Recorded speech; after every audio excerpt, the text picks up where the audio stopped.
Our first speaker today, as mentioned, is the esteemed Congressman Steve Cohen, who's a ranking member on the House Aviation Subcommittee. A lifelong public servant, the Congressman spent 24 years in the Tennessee State Senate before being elected to Congress in 2006. He's a champion of civil rights and equal rights. He was an author of the workforce titles in the 2018 reauthorization bill and a supporter of the bipartisan workforce measures in the House-passed FAA bill this year. Besides all that, he has, in my humble opinion, the best picture wall of any congressional office I've ever seen. I'm pleased to welcome him today. Please join me in warmly welcoming Congressman Steve Cohen. Students from Cincinnati, St. Louis, where were the other two from? Cincinnati, St. Louis, University of North Dakota, Cincinnati Community College. Right. Well, good morning. I want to tell you it's good to be here. It's good to be anywhere, but it's good to be here. And I want you to know Sam Whitehorn made this a command performance. So after I got to bed at 1:46 this morning, after we voted, I got up for Sam and you, and not too bad getting up. We were in session. The Republicans did get themselves together yesterday and passed what they needed to pass, but we've got 2 or 3 more days. I suspect we're going to see a shutdown. Here's what I'm going to do. I'm going to sit down if you don't mind. That's probably going to work just as well. I suspect we're going to see a shutdown. The Senate has got the FAA reauthorization bill to use as a vehicle to get a continuing resolution.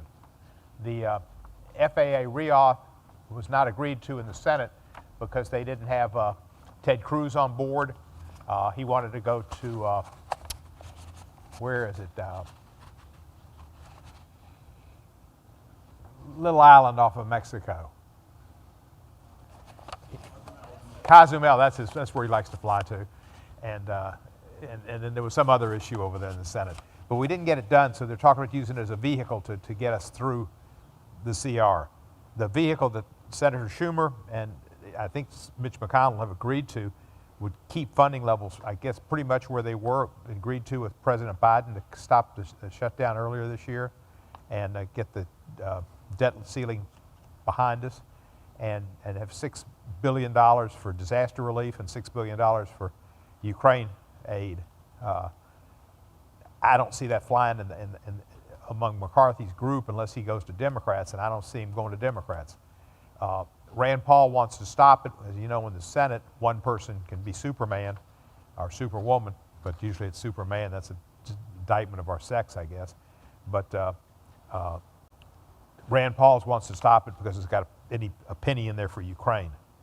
So I don't know if they, listening to Nancy and Rosa talk, they were talking about looking like no sooner than Friday could, through procedural hurdles, that a bill from the Senate could even get to the House. And that would mean you definitely have some type of shutdown, and we'd be here Saturday and Sunday and who knows when and what, so it doesn't look good. That's unfortunate because our job is to get a budget passed and keep the government working. And when I came in yesterday, a TSA agent asked him about the strike and how it would affect him. Of course, the way it affects him is he doesn't get paid. And there are a lot of federal employees who will work but will not get paid. And it's just, I understand making points about the debt, of which $7 trillion that Trump put on it in his one term, which is the most any president in history has done, and they all voted for it, that they're complaining about. But I understand the debt being an issue. It was just as much an issue from 2017 to 2021, but it's different now. But these people have got jobs, and a lot of them live from day to day. A lot of people in America live from day to day, and a lot in these federal jobs where they have to work without getting paid. So it's a great difficulty on their families and themselves. But that's where we are, and I'm here. Regional Airline Association has a great reputation, and I know many of your members. Look forward to meeting more. I am the ranking member of Aviation Subcommittee, which means I'm the top Democrat. I I work with Garrett Graves, who's the chair of the subcommittee, and he's one of my better friends in Congress. I think the world of Garrett. He's just a super fellow. Memphis and New Orleans have a lot in common, so we discuss some of that on occasion. I was proud to work on the Securing Growth and Robust Leadership in America Aviation Act, otherwise known as the FAA REAUTH. I had a choice this year of being a ranking member on a subcommittee on judiciary, which I had been in the past, civil rights and civil liberties, which are really been a focus of my career and my studies, and be over in the Judiciary Committee as a ranking member there, or becoming ranking member of aviation. I made the right decision. Aviation is a congenial committee. We worked together. We created a bipartisan bill, and there was no discord, nobody up there getting clicks. The Judiciary Committee is all people concerned about in clicks. They all want to be on Twitter and get more and more people. It's just a Twitter contest, and it's a lot of acrimony. After the committees, you kind of mostly get along, but the committees can be pretty acrimonious, and you don't get anything done. It's all messaging. Under Chairman Graves and Ranking Member Larson, we got a lot done. We got a real good bill passed, and hopefully we'll still get it passed. The vehicle they're using is FAA, and they will have a 90-day continuing resolution for FAA. So theoretically, we'll get a bill by January the 1st. I'm not sure how much time the Senate will have to work on that bill when they've got to work on other issues, but that's where we'll be. It'll be a 90-day move on the FAA bill. Bipartisan bill was something we all appreciated passing and felt good about working on. With the potential shutdown, which I think we're going to have, it may even prolong the reauthorization of FAA further than we'd like. I know Chairman Larson thinks they need 6 months, and they probably do need 6 months, because the next 3 months are going to be a lot of issues about the budget and about Ukraine and about disaster relief and about the border. And we've got to get those things worked out. Those are the main issues that would be in any CR. Whether there's enough Republicans to vote for it, McCarthy not have to get some Democrats, which brings about the issue of his leadership or his non-leadership, we'll see. If we do have this shutdown, the FAA will see the air traffic controller training program reduced or halted. Cancellations at airports will occur, and it'll negatively impact the flying public. So you'll hear about it and know about it. The aviation industry is approaching a critical juncture with respect to its talent pipeline and safety, and those are important issues in aviation, and they certainly will affect the regional airline industry. I was worked on and pleased to have worked on several provisions in the FAA or REAUTH that focus on improving the talent pipeline to bolster the aviation workforce and aviation safety. Examples: installation of secondary physical barriers on commercial aircraft. That was part of our bill. That's, of course, a direct result of January 6th, and that's important to protect the pilots and protect the passengers and the plane. A review of regulations regarding flight data recovery for aircraft. That's a subject matter I got from a former National Traffic Safety Board member from the 90s, Jim Hall, who I knew in Tennessee from early days in politics. There was a crash of a plane that was coming, I think, from Brazil to Europe, and it crashed in over one of the deeper spots in the Atlantic, and it took several years to retrieve the voice box. We need to find a way to make sure that we can recover that flight data without having to go to the bottoms of the ocean. This emphasis will be on provisions or means in the event of an accident to recover that flight data without having to go to the bottom of the waters and retrieve the cockpit voice recorder or the flight data recorder. So that's an important safety feature. We need to look at the assessment of the safety of the aviation workforce. This requires the FAA administrator to assess on a recurring basis staffing levels, critical compliance, and skills gaps of safety critical positions. Reauthorize funding levels for the aviation maintenance and aircraft pilot programs at $15 million each for 3 years, and increase funding for each workforce development program from 500,000 to 750,000. That should be helpful as well in getting pilots and personnel into the industry. We have funding in there for the Willow Brown Aviation Education Program, which aims to train minority pilots and aviation mechanics. There's a failure in our industry to have enough minorities and women have that opportunity. They can do the jobs, they just haven't had the opportunity, and these programs will help them. I was pleased this year to change or create a name for the Veterans Hospital in Memphis, and to name the Veterans Hospital for a pilot who served heroically in World War II as one of the Tuskegee Airmen. Before the Tuskegee Airmen, African Americans weren't allowed to fly in our military, and the Tuskegee Airmen flew with valor and courage and success. And I think that's something I'll look back to as seeing that African Americans and other minorities, whether by gender or by race, can perform in aviation and need to have that opportunity. And in Memphis, we've got a lot of minority individuals coming up who would certainly have opportunities at Federal Express. So we hope to be able to help with minorities, including women. The Bessie Coleman Women in Aviation Advisory Committee has been established. That committee will advise the Department of Transportation Secretary and the FAA administration on the recruitment, retention, employment, education, training, well-being, and treatment of women in the aviation industry and in aviation-focused federal civil service positions. Just as Luke Weathers, who was the Tuskegee Airman we named our Veterans Hospital for, he later became, parenthetically, the first African-American air traffic controller in Memphis. So quite a storied career, but he showed he could do it. And our terminal, our tower in Memphis was named, and still is named, for a woman named, I think it's Phoebe Snow. It's Phoebe something. And she was a trick aviator.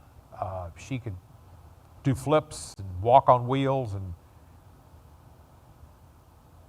fly airplanes and throw passes to Travis Kelce and listen to Taylor Swift at the same time. Women can do it all. So we're seeing that they get that opportunity. We want to require commercial air carriers to develop operational resiliency plans. This requires covered air carriers develop and regularly update their operational resiliency program to prevent or limit the impact on future flight disruptions on passengers, which we saw this year. All the flights came to a halt at one time. And we need to establish a passenger experience advisory committee to enhance the experience of the traveling public and keep them inclined to travel via air. Got to keep our market. And the bill also raised the retirement age for U.S. airline pilots from 65 to 67. The Congress has been a leader in showing that 67 is a young age, and Congress will continue to do that, I think. A significant post-pandemic increase in demand for air travel occurred, and with an aging workforce, there were two of the elements that exacerbated the need for the FAA, Congress, and the industry leadership to be vigilant, ensuring that that bill was written into law, that our bill was written into law with the subject matters that I mentioned. Without a continual focus on improving aviation safety and developing a robust workforce, planes cannot fly and people cannot fly safely. We have been great safety record over the last 10, 20 years. We need to continue that, of course. Especially this has been true with regional air carriers who serve 98% of the nation's airports and have a scheduled passenger service that accounts for 41% of scheduled passenger departures. And we thank you for supplying our public with that service. These statistics underscore how critical regional air carriers are to our U.S. service network. Aviation policy and broadly speaking, transportation policy is vital to the U.S. economy and maintaining a connection to cutting-edge technology in a fast-paced world. A lady came up to me as I came in. She was with the cargo industry. So I know most of y'all are passenger, and that's important to me and to the American public. But nothing's more important to Memphis than cargo. As Federal Express goes, so goes the nation.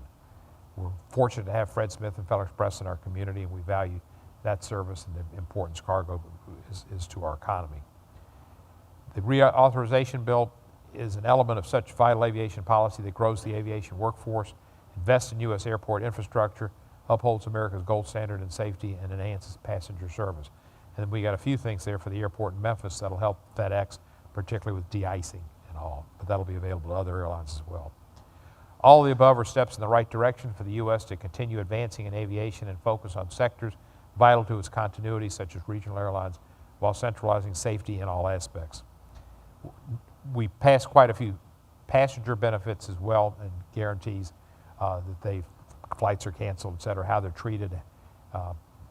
Flying public needs to be, they're kind of upset right now. We need to solve some of those problems.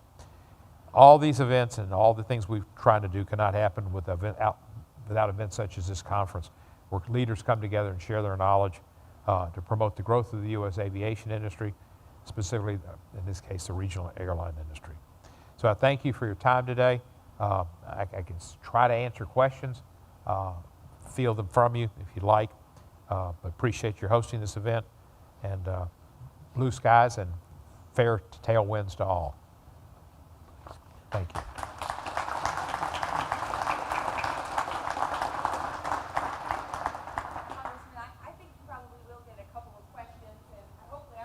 Too, so I may not be projecting that loud. Okay, you got my microphone. Thank you. I've got an advantage.